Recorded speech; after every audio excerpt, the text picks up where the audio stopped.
सुख समृद्धि विज्ञान चैनल के सभी सुधी दर्शकों का मैं सुशील कुमार शर्मा हार्दिक अभिनंदन करता हूं। आज रक्षाबंधन का दिन था, रविवार भी था और रविवार को मैं ज़्यादातर लाइव आया करता हूं, बुधवार और रविवार को। लेकिन आज मेरा मन ही नहीं हुआ लाइव आने का और शायद मैं अब लाइव नहीं आऊँगा।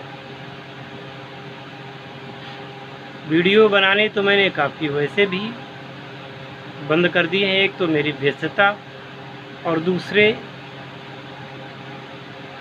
मैं ये सोचता हूँ कि जब लोगों को इंटरेस्ट नहीं है तो बेवजह में मेहनत क्यों की जाए। देखने वालों को ये नहीं लगता कि जो वीडियो हम 10 मिनट में 15 मिनट में बना करके तैयार कर देते हैं उसके पीछे कितनी गहन जानकारी करनी पड़ती है, कितनी मेहनत होती है और कितना इसमें, जैसे हम लाइव आते हैं तो प्रेशर होता है कि इस समय पर आना है और 1 घंटा लोगों के सामने बैठना है। उससे तो हमारा 10 मिनट का वीडियो ही ठीक है। मैंने देखा है कि मैं बार बार कहता रहता हूं कि भाई और किसी का कोई क्वेश्चन है, किसी का और प्रश्न है, और लोग बस कूप मंडूक बने बैठे रहते हैं और प्रश्न भी करेंगे तो ऐसे प्रश्न करेंगे जिन प्रश्नों का कोई और छोर नहीं होता।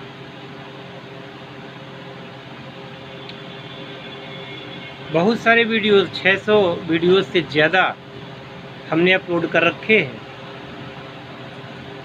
और मैंने देखा कि कुछ लोग तो ऐसे हैं जो कि बहुत मन से वीडियो देखते हैं, बाकी व्यूज भी नहीं आते तो उस पर कोई डॉलर भी नहीं बनते। अब 1 महीने में अगर $1.5 बने तो आप समझ सकते हैं कि क्या चैनल की स्थिति है। अब कुछ लोग, जैसे एक दिन लाइव में एक सज्जन ने कहा था कि आप विशुद्ध ज्ञानवर्धक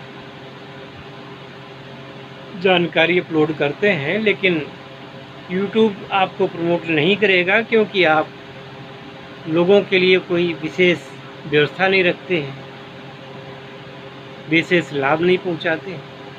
तो मैंने यही कहा था कि लाभ तो जो लोग संपर्क करते हैं वो लाभ अवश्य प्राप्त करेंगे और जिन्होंने संपर्क किया है, जिन लोगों ने दीक्षा ली है या जो हमारी गतिविधियों में शामिल हुए हैं तो उनको देर से देर लाभ हो ही जाता है, साधनाएं गलत नहीं होती। अब आई बात पारद विज्ञान की, जिसमें स्वर्ण और रजत तंत्र होता है। तो खेद के साथ कहना ये पड़ रहा है कि चाहे आप अपना हृदय चीर करके लोगों के सामने रख दो, लोग कभी अपने नहीं होते। उनमें क्योंकि जनता है, अब जनता में सब प्रकार के लोग होते हैं, पर कभी कभी होता क्या है कि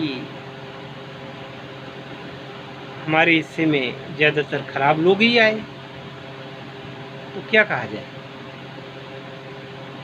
जब से मैंने ऐसे वीडियो अपलोड किए हैं तब से बहुत सारे लोगों ने बात की, हर कोई आजमावे तो कम से कम कि जो ये कह रहे हैं क्या इसको करने से कुछ होता है। आयुर्वेद और हमारा अध्यात्म शास्त्र जो है अगणित संभावनाओं से भरा पड़ा हुआ है।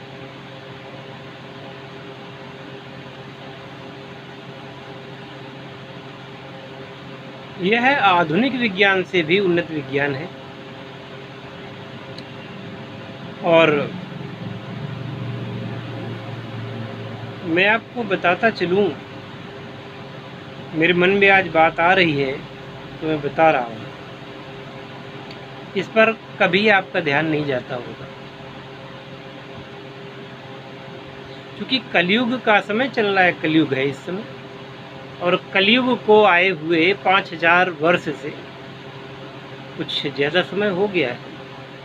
यानी कि जो काल भगवान श्री कृष्ण का रहा है, जब भगवान श्री कृष्ण इस धरा से गए तो उस समय उन्होंने अपनी जो है कृपा को, अपनी, बल्कि इसमें लिखा है कि कृपा पूर्वक आत्मा को श्रीमद् भागवत में उन्होंने आरोपित कर दिया और उन्होंने कहा कि अब कलयुग आने वाला है, तो उस समय भी जो लोग भागवत के शरणागत होंगे वह सायुज्य मुक्ति को प्राप्त करेंगे और कभी भी उनको उनकी कमी नहीं अखरेगी, हमेशा उनके साथ वो विलास करेंगे,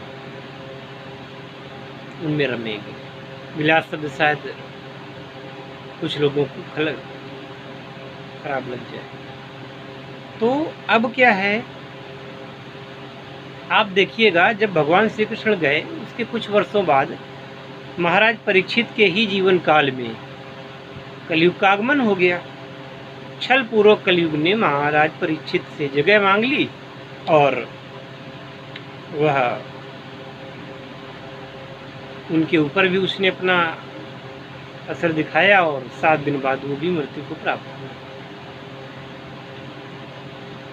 तो इस कलिकाल में, जो कलिकाल है यानी कि 5000 वर्ष के भीतर का जो काल आप अभी देखिएगा, इसी काल में पहले पूरे धरती पर सनातन धर्म ही था। सनातन धर्म कोई कल्ट नहीं है, कोई मजहब नहीं है। सनातन धर्म तो ईश्वर का बनाया हुआ आदिकाल से है, जिसका कोई नाम ही, कभी कोई हिंदू धर्म कह देता है, कभी उसको आर्य धर्म कह देता है, कोई सनातन धर्म कह देता है। वैसे ये जो नाम है, ये भी नाम परिपूर्ण नहीं है। सनातन इसलिए कह देते हैं कि जो आदिकाल से, पृथ्वी के बनने के समय से ही यह चला आ रहा है। इसके प्रणेता कोई एक ऋषि या एक कोई व्यक्ति नहीं है, अपितु हजारों हजार ऋषियों की परंपरा से ये जुड़ा है।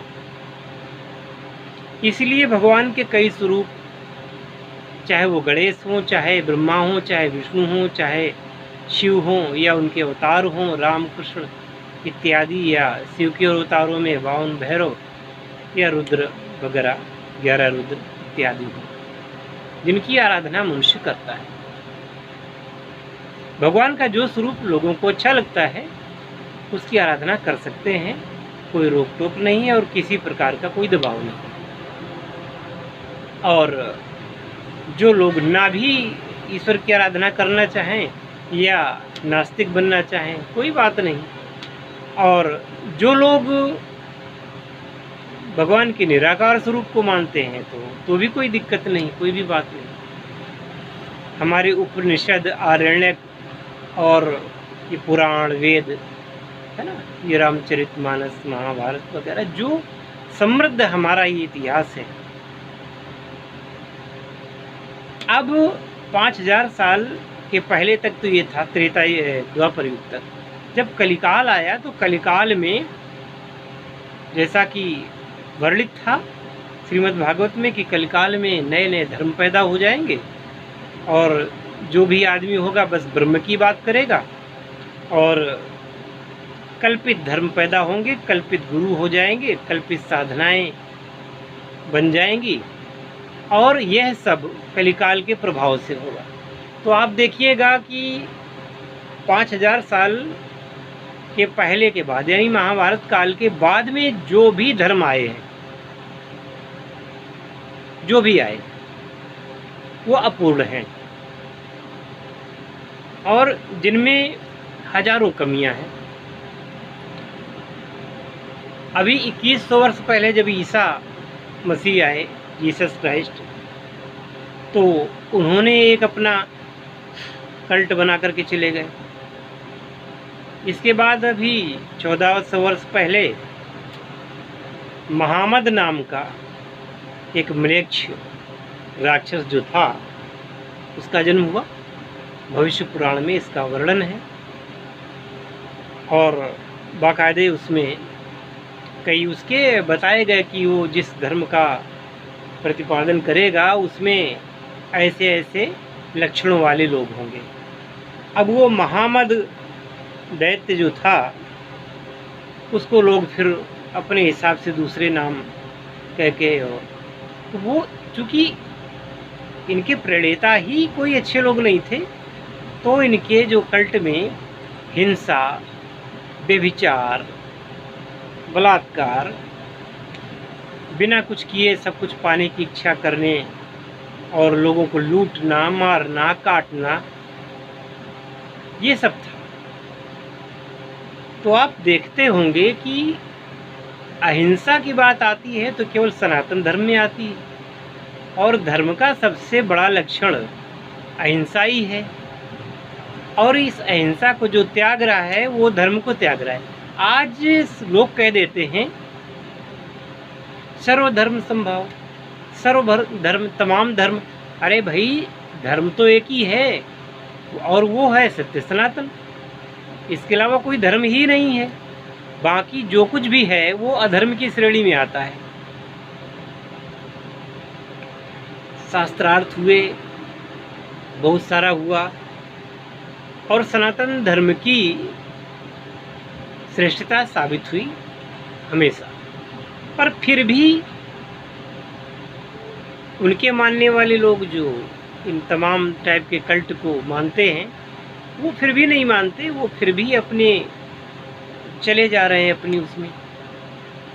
अब उनको नरक मिले या जो भी मिले, वो मानने वाले नहीं हैं। तो मैं अपने सनातन धर्मियों से यही कहना चाहूँगा कि सही रास्ते पर आप हैं, और यदि आपको अपने धर्म पर कभी हीन भावना लगे तो संपर्क करिएगा। हमारे सनातन धर्म की जो साधनाएं हैं, उन साधनाओं को करके आप वो सब कुछ जीवन में प्राप्त कर सकते हैं जो कि आपका ध्येय है, मिलेगा। और यदि इस सनातन धर्म को छोड़ करके किसी और धर्म में आप जाते हैं, सिवा नरक के कुछ नहीं मिलेगा। आप सोचते हैं कि अगर उनके कल्ट को हम धारण कर लेंगे, उनके साथ मिल जाएंगे तो हम बच जाएंगे, तो ये आपकी भूल है। वो तो अपने ही लोगों को मारने में लगे हैं, अपने ही लोगों को मार डालते हैं। तुमको क्या हम छोड़ेंगे? और अभी तक का रिकॉर्ड ये है कि जितनी लड़कियां उनके लड़कों से फंस करके शादी कर लेती हैं, 99% रोती हैं, या वो मार दी जाती हैं, या फिर वो जीवन भर एक नरक जैसी ज़िंदगी गुजारती है। तो ऐसी बहनों को मैं यही सलाह दूंगा कि पहले तो आप ये ध्यान रखें कि ऐसे लोगों के चक्कर में न पड़ें, और अगर चक्कर में पड़ी गई हों तो फिर आप पुलिस की सहायता लें, कानून की सहायता लें, और ऐसे लोगों को तुरंत त्याग दें। उनको त्यागने में 1 सेकंड के 100वें भाग का भी आप बिल्कुल इंतज़ार न करें, और उनकी जो गति है, दुर्गति जो उनकी होनी है, वो उनको ज़रूर प्राप्त करा दें। अब पता नहीं मेरी इस वीडियो को कितने लोग देखेंगे, कितनी बहनें देखेंगी या नहीं देखेंगी, लोग पसंद करेंगे कि डिसलाइक करेंगे, मैं नहीं जानता हूँ। और मैंने हमेशा सत्य कहना सीखा है और सत्य कहता रहूँगा। मेरा जो काम है मैं करूँगा। मैं उस परम सत्ता के आदेश से कार्य कर रहा हूँ। जब तक वो चाहेंगे मैं कार्य कर रहा हूँ, पर मेरे ऊपर कोई दबाव नहीं, मेरे ऊपर कोई वो नहीं। चैनल चले या कल को डिलीट हो जाए, चैनल रहे या न रहे, मुझे किसी बात की चिंता नहीं है। मुझे एक चिंता है अपने ईश्वर और सत्य की। क्योंकि सनातन धर्म के विरोध में अमेरिका भी है, और अमेरिका का ये प्रोडक्ट यूट्यूब, गूगल, सब सनातन धर्म के विरोध में है। बने रहे, मुझे इससे कोई लेना देना नहीं। मत प्रमोट करें। और जो सच है मैं कहता रहूँगा, ये मेरा अधिकार है। और आप लोग समझें न समझें, हो सकता है, मुझे पूरा विश्वास है कि एक दिन सच्चाई को आप लोग समझेंगे और मेरा समर्थन करेंगे। जय शिव शंकर, जय भोलेनाथ, हर हर महादेव।